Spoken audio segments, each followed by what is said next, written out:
So hello friends, welcome back to another new video. तो इस video में guys मैं बात करने वाला हूँ डिटेल में Walchand college of engineering Sangli के बारे में। बहुत सारी जो चीज़ें हैं वो मैं आपको इस वीडियो में बताऊंगा। इस कॉलेज से रिलेटेड जैसे कितना कट ऑफ यहाँ का जाता है, कौन सी ब्रांचेस यहाँ पे अवेलेबल है, हाईएस्ट प्लेसमेंट कितना होता है, एवरेज प्लेसमेंट ओवरऑल कितना जाता है, हॉस्टल फैसिलिटीज़ है या फिर नहीं है, एंड और भी बहुत सारी डिटेल्स। तो वीडियो पूरा एंड तक देखते रहिए ताकि आपको ये सारी जो इंपॉर्टेंट इन्फॉर्मेशन है वो मिल जाए। तो सबसे पहले गाइज मैं आपको इस कॉलेज का जो ओवरव्यू है वो दे देता हूँ। तो कॉलेज गाइज स्टैब्लिश हुआ था 1947 में, तो बहुत पुराना कॉलेज है। लोकेशन है गाइज इस कॉलेज का सांगली महाराष्ट्र में। इंस्टीट्यूट टाइप है गाइज इस कॉलेज का गवर्नमेंट एडेड। जी हाँ गाइज, ये एक गवर्नमेंट एडेड कॉलेज है एंड इस कॉलेज को जो ऑटोनॉमी का स्टेटस है वो भी जो है वो मिला हुआ है। साथ ही में ये एफिलिएटेड है गाइज शिवाजी यूनिवर्सिटी के साथ। इस कॉलेज का जो इंस्टीट्यूट कोड है वो है गाइज 6007 एंड कैंपस एरिया की अगर बात करें तो 90 एकर्स के आसपास का जो कैंपस एरिया है गाइज वो इस कॉलेज का है, जो कि ह्यूज कैंपस हम जो है वो बोल सकते हैं। अब कॉलेज गवर्नमेंट एडेड है तो आपके मन में ऐसा आ रहा होगा कि इस कॉलेज का जो फीस है वो कम होगा, तो इसमें एक ट्विस्ट है, वो भी मैं आपको आगे बताऊंगा, तो वो ज़रूर देखना। कनेक्टिविटी की अगर हम बात करते हैं गाइस तो जो कोल्हापुर एयरपोर्ट है वो आपको 50 किलोमीटर्स के आसपास देखने को मिल जाएगा एंड जो रेलवे स्टेशन है वो पास है, तो ट्रैवलिंग का ऐसे ज़्यादा प्रॉब्लम नहीं आएगा। एंड जितना मैंने एक्सपीरियंस किया है गाइस, जहाँ पे भी इंजीनियरिंग कॉलेजेस होते हैं वहाँ पे अगर ट्रैवलिंग की प्रॉब्लम है तो अपने आप वो जो है वो सॉल्व हो जाते हैं, बिकॉज जैसे वापस स्टूडेंट्स आना शुरू होते हैं तो बाकी लोगों को भी जो अपॉर्चुनिटीज़ है वो मिलती है, तो ट्रैवलिंग का ऐसा जो प्रॉब्लम है वो नहीं आएगा। ऑटोज़ वगैरह आपको ईजिली मिल सकते हैं। नेक्स्ट स्ट्रीम के बारे में बात करते हैं गाइस कि कौन सी स्ट्रीम्स यहाँ पे अवेलेबल है। तो यहाँ पे आपको सिविल इंजीनियरिंग मिल जाएगा जिसका इंटेक है गाइस 60 स्टूडेंट्स का। नेक्स्ट है कंप्यूटर साइंस एंड इंजीनियरिंग, जो कि one of the most trending branch है इस कॉलेज की। इसका इंटेक है गाइस 90 स्टूडेंट्स का। फिर आईटी ब्रांच भी आपको मिल जाएगी जिसका इंटेक है 60 स्टूडेंट्स का। इलेक्ट्रिकल का भी 60 का इंटेक आपको यहाँ पे देखने को मिलेगा। फिर इलेक्ट्रॉनिक्स का 60 का इंटेक है एंड मैकेनिकल का भी जो 60 का इंटेक है वो हमें देखने को मिलता है। टोटल इंटेक अगर हम देखते हैं तो 390 स्टूडेंट्स का ही यहाँ पे जो है वो इंटेक हमें देखने को मिलता है। अभी के तो कुछ कॉलेजेस ऐसे भी है जहाँ पे हज़ार स्टूडेंट्स का इंटेक रहता है, बट यहाँ पे उतना इंटेक नहीं है।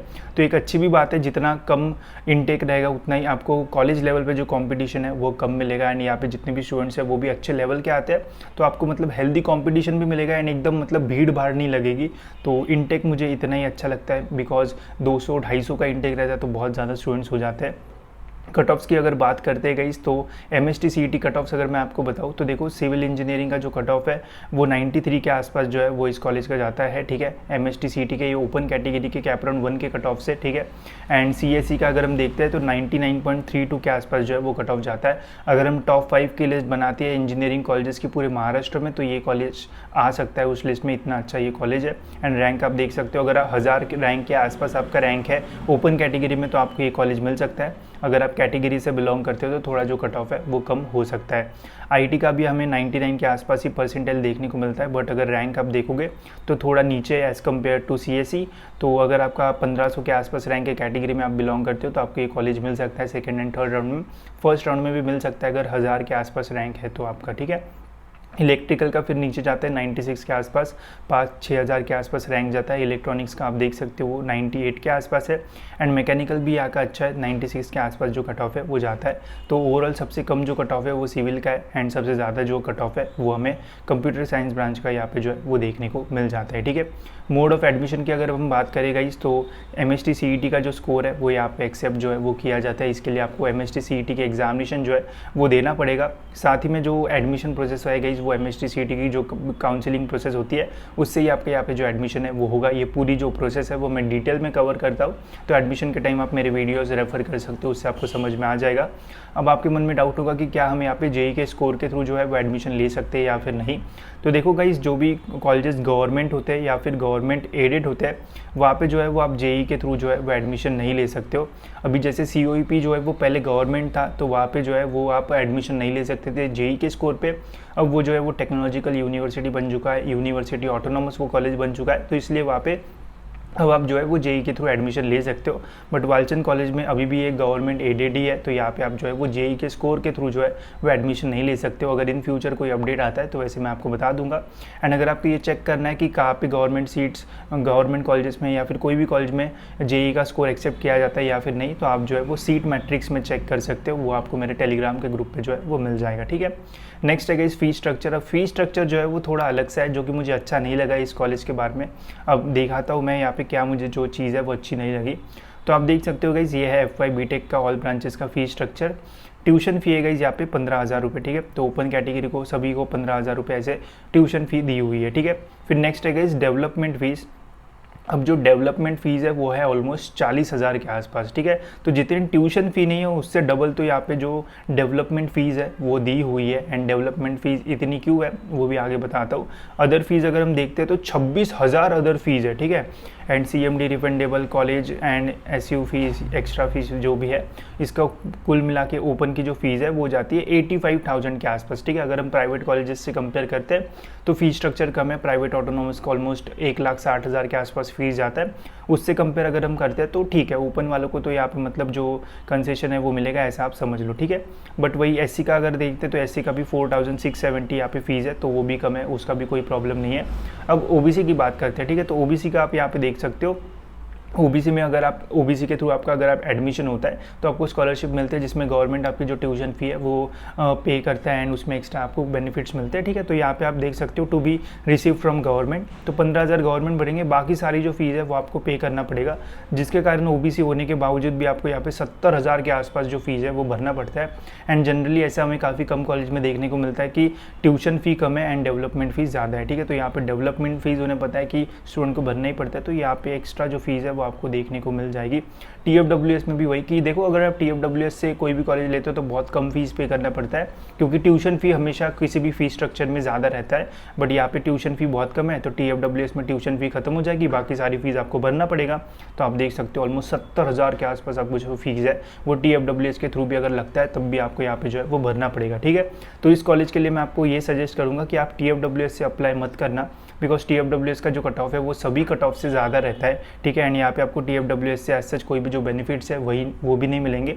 हाँ, अगर आपका ओपन कैटेगरी है एंड आपको 10,000 के आसपास बचेंगे अगर आप TFWS से अप्लाई करते हो एंड इस कॉलेज को लेते हो, तो बाकी TFWS से तो बाकी कैटेगरीज को एज सच कोई भी जो फ़ायदा है वो नहीं होगा, बिकॉज ये जो ट्यूशन फ़ी है वो बहुत कम है एंड बाकी फ़ीस तो आपको भरना ही पड़ेगा अगर आपको TFWS से लगता है तो। एंड कैटेगरी से अप्लाई करोगे तो आपको कट ऑफ जो है वो भी कम लगेगा, बिकॉज TFWS का ज़्यादा रहता है एंड कैटेगरी का कट ऑफ कम रहता है, ठीक है। तो थोड़ा दिमाग लगा के अपनी जो कॉलेज की लिस्ट है वो बनाना जब भी आप इस कॉलेज के लिए अप्लाई करोगे। तो अगर ओपन का 4 साल का फीस अगर मिला दिया जाए तो 3.5 लाख के आसपास जाता है, जो कि बाकी इससे कंपेयर करते तो कम है, ठीक है। बट यही मुझे डेवलपमेंट फीस का बताना था, वो मैंने आपको बता दिया, ठीक है।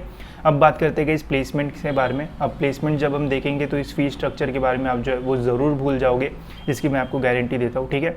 अब यहाँ पे देखो ब्रांच वाइज प्लेसमेंट है पहले तो कंप्यूटर साइंस में 108 लोगों ने एनरोल किया था, जिसमें 106 लोगों का जो प्लेसमेंट है वो हो गया था। 98 परसेंटाइल प्लेसमेंट है एंड एवरेज पैकेज जो है वो 14 लाख के आसपास गया था, जो कि बहुत ज़्यादा है, मतलब अच्छा है, एकदम डिसेंट है, कोई प्रॉब्लम नहीं है। इतना पैकेज अगर एवरेज जाता है तो बहुत बढ़िया कॉलेज है। IT का देखते हैं तो 71 इसका एनरोल्ड था, 68 लोगों का प्लेसमेंट हो गया था, 95% प्लेसमेंट है। जो एवरेज है वो 12 लाख के आसपास गया था, जो कि बहुत अच्छा है। इलेक्ट्रॉनिक्स भी अच्छी ब्रांच है, यहाँ पे 71 लोगों ने एनरोल किया था, 63 का हो गया, एवरेज पैकेज था 9.5। इलेक्ट्रिकल में 61 का हो गया, एवरेज पैकेज था 6.7।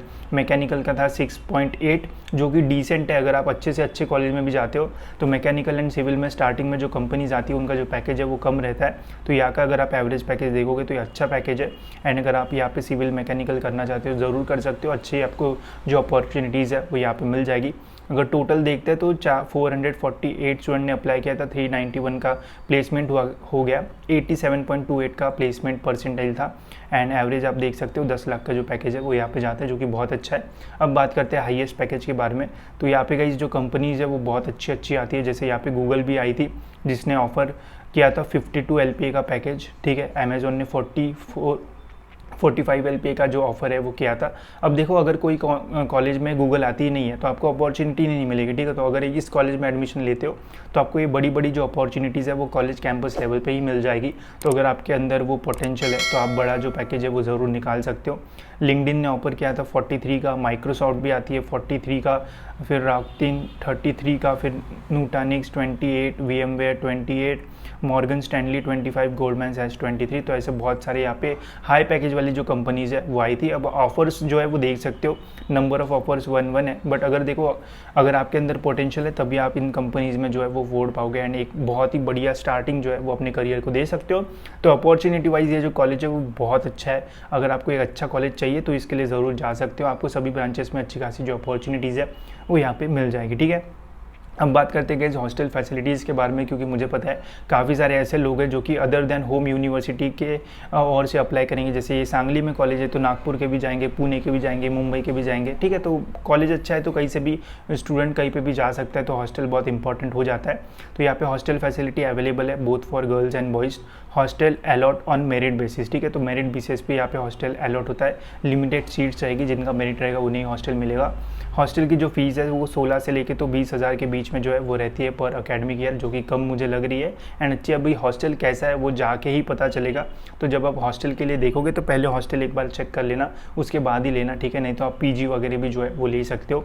नेक्स्ट है गाइस मेस फीस। तो मेस फीस जो है वो 1600 से लेके तो 2000 के बीच में पर मंथ, ठीक है। तो पर मंथ वहाँ पे दी थी, तो वैसे मैंने यहाँ पे डाल दिया, ठीक है। तो हॉस्टल का रिव्यू अगर आपको चाहिए होगा तो जब आप कॉलेज में विजिट करोगे तो आपके कोई स्टूडेंट जो कि हॉस्टल में रहते होंगे उनसे ज़रूर पूछ लेना, उससे आपको एक परफेक्ट आइडिया आ जाएगा कि हॉस्टल लेना चाहिए या फिर पीजी वगैरह में जो है वो रहना चाहिए। मैं तो जनरली स्टूडेंट्स को यही रेफ़र करता हूँ कि फर्स्ट ईयर में आप हॉस्टल में रहो, बिकॉज वो थोड़ा सेफ़ रहता है। मैं भी जब इंजीनियरिंग अभी कर रहा था तो फर्स्ट ईयर में मैंने भी हॉस्टल लिया था एंड हॉस्टल सही लगा तो मैंने 4 साल हॉस्टल में ही निकाले, तो ओवरऑल मुझे तो सही लगा। तो अभी देखो हॉस्टल कैसा है, अगर अच्छा हॉस्टल रहता है तो ज़रूर आप जो है वो हॉस्टल फैसिलिटीज़ के लिए जो है वो जा सकते हो, ठीक है। तो अब बात कर देगा इसकी क्या हमें इस कॉलेज में एडमिशन लेना चाहिए या फिर नहीं। तो देखो गाइस ये क्वेश्चन आने से पहले सबसे पहले तो आपको परसेंटाइल लाना पड़ेगा, बिकॉज यहाँ पे आपको इजीली एडमिशन नहीं मिलेगा। अगर आपका स्कोर अच्छा है तभी आप सोच सकते हो कि यहाँ पे एडमिशन लेना चाहिए या फिर नहीं, बिकॉज ना तो यहाँ पे जेई के थ्रू एडमिशन होगा या ना भी यहाँ पे आपको मैनेजमेंट कोटा की सीट ज़्यादा मिलेगी। तो रैंक लाना पड़ेगा। अगर आपका रैंक अच्छा है तो ज़रूर आप इस कॉलेज के बारे में सोच सकते हो। सीएससी ब्रांच बहुत अच्छी है, बाकी अदर ब्रांच भी बहुत अच्छी है। हायर अपॉर्चुनिटीज़ वाली कंपनीज आपको यहाँ पे मिल जाएगी। One of the best college है पूरे महाराष्ट्र रीजन में, प्लेसमेंट्स बहुत अच्छी है। एंड अगर ओवरऑल फीस कंपेयर करते हैं तो फीस स्ट्रक्चर भी जो है वो कम है, बस TFWS का मुझे थोड़ा ज़्यादा लगा, वो मैंने आपको बता दिया। बट जैसे यहाँ पे पैकेजेस आते हैं उतना जो फीस है वो आप एक साल में डबल ट्रिपल जो है वो एक ही साल में जो है वो निकाल सकते हो, तो उससे ऐसा जो प्रॉब्लम है वो नहीं आएगा, ठीक है। तो अगर मेरा ओपिनियन दूँ तो one of the best college है, अगर मिल रहा है तो ज़रूर इसके लिए जो है वो जा सकते हो। साथ ही में गाइज जब कैप राउंड 3 खत्म होता है तो कैप राउंड 3 खत्म होने के बाद गाइज यहाँ पे जो वैकेंट सीट्स है वो भी बचती है, जिन्हें हम अगेंस्ट कैप सीट्स जो है वो भी बोलते हैं। तो उनके लिए भी जो है वो आप अप्लाई कर सकते हो, बिकॉज बहुत सारे स्टूडेंट ऐसे होते हैं जिन्हें 98 मिल जाते हैं एंड कैप राउंड 3 में 2-3 पॉइंट से रह जाता है कॉलेज। तो ये कॉलेज आपको जो है वो वैकेंट सीट्स में भी मिल सकता है। तो कैप राउंड 3 होने के बाद भी एक्टिव रहना एंड देखना कि कितनी सीट जो है वो आफ्टर कैप बची है, तो उनके लिए भी आप अप्लाई कर सकते हो एंड उसके थ्रू भी आपको यहाँ पे जो एडमिशन है वो मिल सकता है। तो थोड़ा अवेयर रहना, मैं भी वीडियोस तो डालते रहता हूँ बट तब भी आपको देखना पड़ेगा उस टाइम ये वीडियो, ठीक है। तो अपडेटेड रहना थोड़ा, अगेंस्ट कैप आपको सीट्स अगर मिलती है तो कम परसेंटाइल में भी, थोड़े कम परसेंटाइल में भी यहाँ पे आपका जो एडमिशन है वो हो सकता है, ठीक है। तो इस वीडियो में इतना है गाइस, होप सो आपको ये वीडियो इन्फॉर्मेटिव लगा होगा एंड ऐसी वीडियोस के लिए गाइस चैनल को सब्सक्राइब जरूर से कर लीजिए ताकि आपको ऐसी इन्फॉर्मेशन जो है वो मिलती रहे।